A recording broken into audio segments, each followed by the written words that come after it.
এসএসসিতে আমি 2বার ফেল করেছি। এটা আমার গর্বের বিষয়, আমি 2বার ফেল করছি, সমস্যা নেই। আমি কাউকে গুনি না বা কাউকে অনুসরণ করতে আমি ভালোবাসি না। আমাকে ক্র্যাক আসাদুল হিসাবে চিনে মোটামুটি যারা চিনে। এই পর্যায়ে ইন্টার ফার্স্ট ইয়ার পড়ছি, কিন্তু আমার পড়ার কথা ছিল আরো উপরে ইন্টার।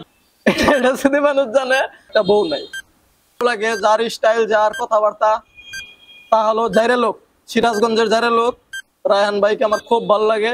কারো কথা শুনতে চাই না। আমি লোল ম্যান, লাখ টাকা এখন পর্যন্ত মনিটাইজেশনে আনা হয়নি। আমি এখন পর্যন্ত ইনকাম করতে পারছি না। তবে আমি আউটসোর্সিং ভাবে আমি অন্য কাজ করে আমি ইনকাম করেছি, এবং কি আমি নিজের টাকায় নিজে চলতে পারি, এই সক্ষমতা রয়েছে। এখন কি কাজ করি ওটা বলার যাবে না বা বলবো না।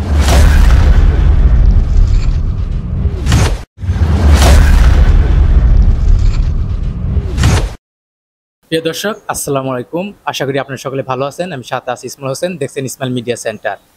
তো আজকে আমরা আছি সাপ্তাহিক আয়োজনে। আমাদের তরুণ কন্টেন্ট ক্রিয়েটর একজন র্যাপার আসাদুল ভাই আজকের অতিথি। তো ওনার সাথে আজকে আড্ডা দিব এবং তার সাথে গল্প করব এবং তার বিষয়ে জানানোর চেষ্টা করব। আসসালামু আলাইকুম ভাই। ওয়ালাইকুম সালাম। ভাই কেমন আছেন? আমি আলহামদুলিল্লাহ ভালো আছি। তো প্রথমে আপনার পরিচয়টা জানতে চাইবো। আমার পরিচয় বলতে, আমার নাম মোহাম্মদ আসাদুল ইসলাম। সবাই আমাকে ক্র্যাক আসাদুল হিসাবে চিনে মোটামুটি যারা চিনে, এটাই আমার পরিচয়। তো আসাদুলের পড়াশোনা? আমার পড়াশোনা বিষয়ে জানতে গেলে আপনারা হাসতে বাধ্য হবেন। আমি এই পর্যায়ে ইন্টার ফার্স্ট ইয়ার পড়ছি, কিন্তু আমার পড়ার কথা ছিল আরো উপরে ইন্টার পাস করার কথা ছিল। এসএসসিতে আমি 2বার ফেল করেছি। এটা শুধু মানুষ জানে। আমি অসম্মানিত হব না, এটা আমার গর্বের বিষয়। আমি 2বার ফেল করছি, সমস্যা নেই। এটা দিয়ে দেন, সমস্যা নেই, ইন্টারভিউতে দিলে।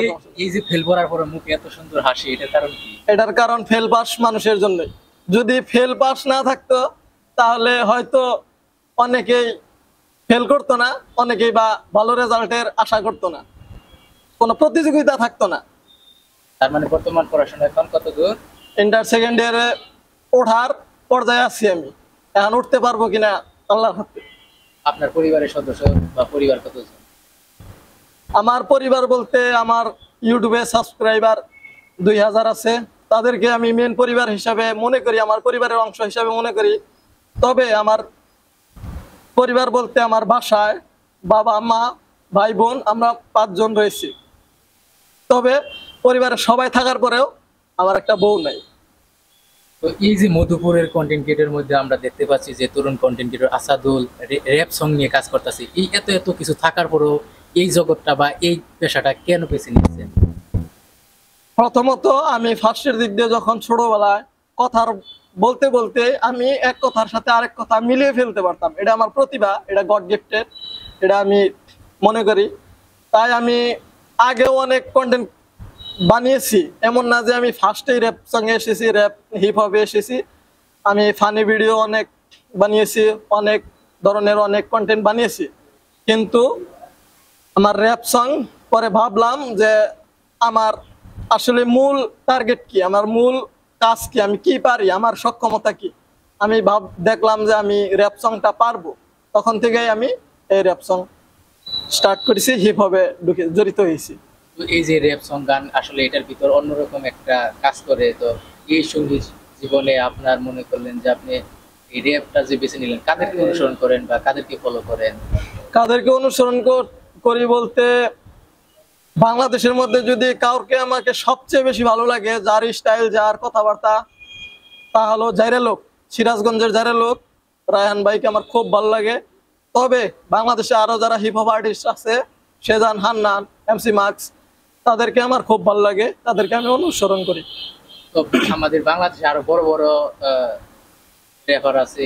আপনি জায়গা লোকের এক ভক্ত বা ওনারে অনুসরণ করার লক্ষ্য কি বা কারণ কি?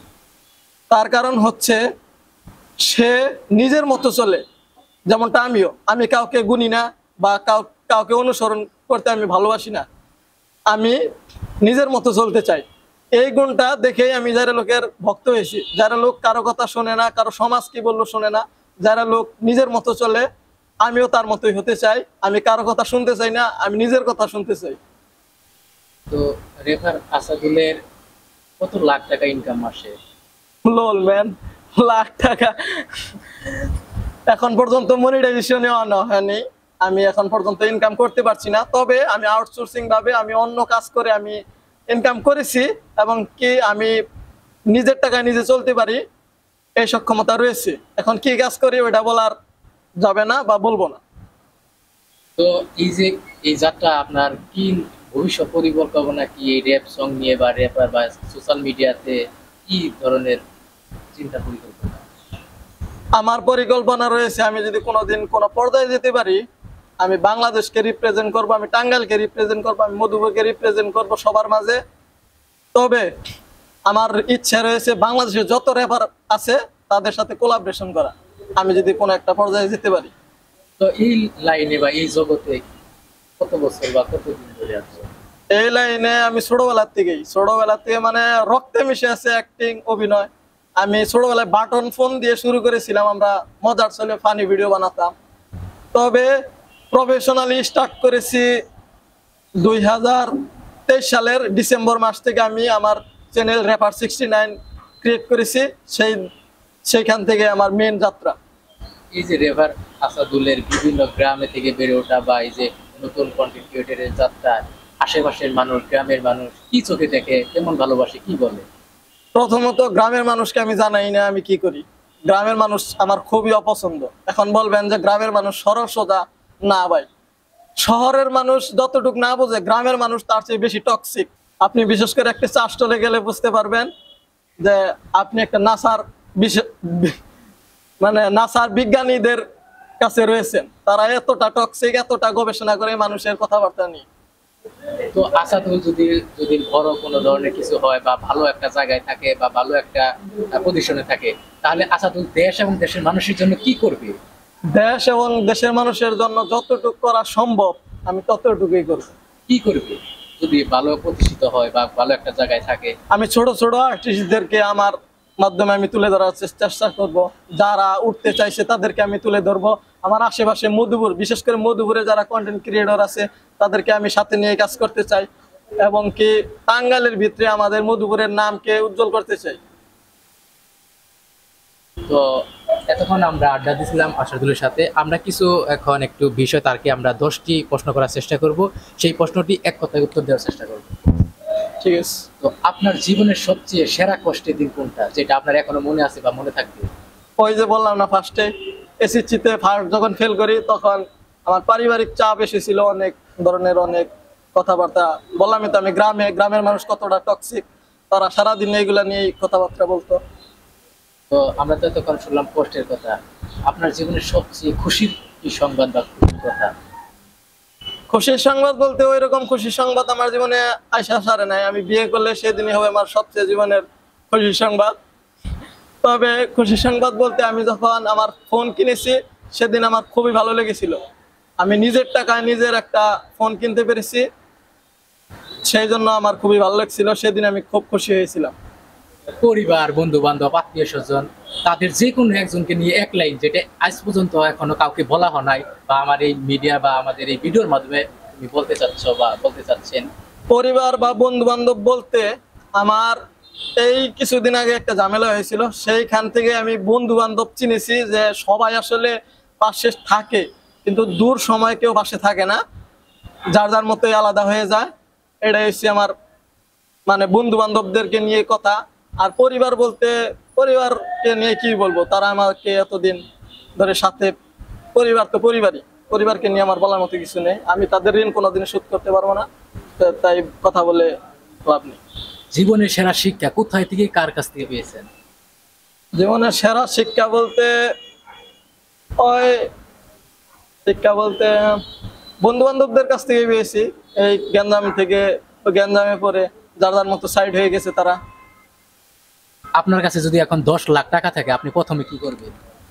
আমার কাছে 10 লাখ টাকা থাকলে আমি ফার্স্টে আমি বিশাল বড় প্রোডাকশন নিয়ে একটা মিউজিক ভিডিও বানাতে চাইবো, যেটা দিয়ে পুরো বাংলাদেশ কাঁপবে। ভক্তদের সাথে বা এই এতদিনের জার্নিতে ভক্তদের সাথে কি এমন কাহিনী বা কি ঘটনা আছে যেটা এখনো মনের ভিতরে আছে বা থাকবে?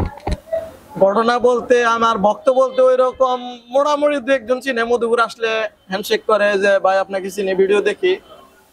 কাকরাত ফার্মে আমি একদিন গিয়েছিলাম, জীবনে ফার্স্ট যদি কেউ আমার কাছে মিট করতে আসে তো ওই ছিল।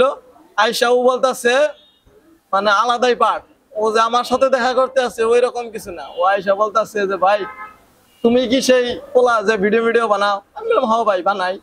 পরে এরকম ভাবে ও আমার সাথে মনে করে যে একটু সিন ক্রিয়েট করেছিল, এটা আমার মন থাকবে সারা জীবন। তো নতুন কন্টেন্ট ক্রিয়েটরদের নিয়ে কি বলার আছে? নতুন কন্টেন্ট ক্রিয়েটরদের নিয়ে বলবো, পরিশ্রম করো, ছাপড়ি কন্টেন্ট বাদ দাও। ছাপড়ি কন্টেন্ট করে কিছু সময়ের জন্য তুমি সফলতা পেলেও ভবিষ্যৎ তোমাকে মানুষ চিনবে না, তোমার ফেস ভ্যালু থাকবে না। ভালো কন্টেন্ট করলে তোমাকে সবাই মনে রাখবে এবং সবাই তোমাকে ভালোবাসবে। রেভার আসাদুলের টিমে কত সদস্য? আমার টিম বলতে ফার্স্ট ডে 1 থেকে যদি কেউ থাকে, আমার বন্ধু তানজিল, আমার ক্যামেরাম্যান তানজিল, ও ডে 1 থেকে আমার পাশে ছিল। আরেকজন রয়েছে, একটু ঝামেলার কারণে তাকে নিয়ে আসি নাই, রাসেল। সমস্যা নাই, ও কোনোদিন হলে ইন্টারভিউতে আসবে। আমরা 3 জন মূলত মেন, তারপরে আরো ভাই ব্রাদার আছে যারা আমাদের ভিডিওতে আসে, তাদের নিয়েই ভবিষ্যতে এগিয়ে যেতে চাই। এটাই হলো মূল লক্ষ্য। সবার উদ্দেশ্যে আমার কথা হচ্ছে, জীবনে যাই করো একটু ভেবে চিন্তা করো, ভবিষ্যতে যাতে পস্তাতে না হয়। আর বিশেষ করে কথা হলো ইসমাইল ভাইয়ের আইডিটা সবাই ফলো করবা, পেজটাকে লাইক করে দিবা। আর সব কথা ব্যাক কথার এক কথা হইলো, আমি টাঙ্গাইলের মানুষ, আমার চ্যানেলটা সবাই সাবস্ক্রাইব করবা। গেলাম। প্রিয় দর্শক, এতক্ষণ আপনারা দেখছিলেন আসাদুলের কিছু জীবন গল্প বা কিছু ইন্টারভিউ বা শো, যেটাই আপনারা বলেন না কেন। সাপ্তাহিক আয়োজন করে থাকি বিভিন্ন নতুন কন্টেন্ট ক্রিয়েটর এবং তরুণদেরকে নিয়ে আমরা কাজ করতেছি।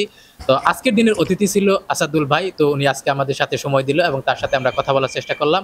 তো ইতিমধ্যে আমরা এখন এখানে সমাপ্তি করার চেষ্টা করব। পরবর্তী যে কোনো অতিথি বা আমাদের সাপ্তাহিক আয়োজনে থাকবে। তো সেই পর্যন্ত আপনারা ভালো থাকবেন, সুস্থ থাকবেন, আমাদের পাশে থাকবেন। ভিডিওটি যদি ভালো লাগে লাইক কমেন্ট শেয়ার করবেন। ধন্যবাদ সবাইকে।